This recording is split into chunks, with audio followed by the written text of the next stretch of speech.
maraga sa pagpapalak sa atin lahat. Para sa ating pangaraw-araw ng talata, tayo muna ay nasa Exodus Kapitulo 23, sa versikulo 6 hanggang versikulo 9. Huwag ninyong pagkakaita ng katarungan ang mahihirap. Huwag kayong magbibintang ng walang katotohanan. Huwag ninyong kahatulan ng kamatayan ng isang taong walang kasalanan. Parurusahan ko ang sino mang gagawa ng gayon. Huwag kayong tatanggap ng suhol sapagkat ang suhol ay bumubulag sa tao at ikinaapi naman ng mga walang sala. Huwag ninyong aapihin ang sino mang taga-ibang bayan. Naranasan na ninyo ang maging dayuhan sapagkat kayo may naging dayuhan din sa Ehipto. So, ang passage na ito ay patungkol sa batas, patungkol sa katarungan. Kasi alam natin na si Lord, siya, makatarungang hukom or righteous judge.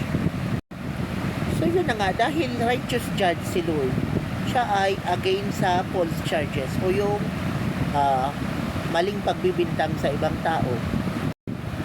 At syempre, against din si Lord sa false witness o faking testigo o nagsisinungaling na testigo. At syempre si Lord ay against din sa bribery o yung pagbibigay ng suhol sa judge. Kasi alam natin sa panahon natin ngayon, kayatang pati ang katarungan o yung justice ay nabibili na. So, sa batas ng tao ganun.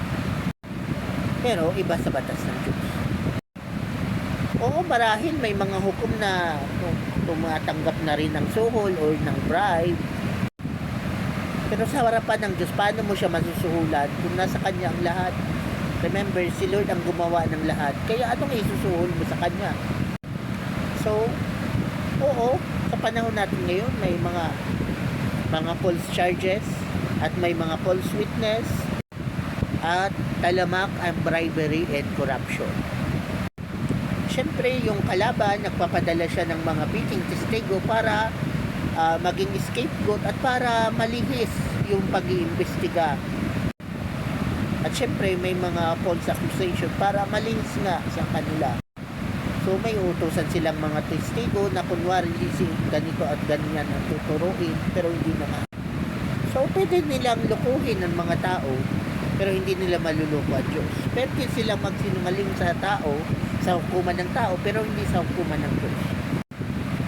Maaring mayaman sila, makapangyarihan, pero sa harapan ng Diyos, talagang mapaparusahan sila. Diba?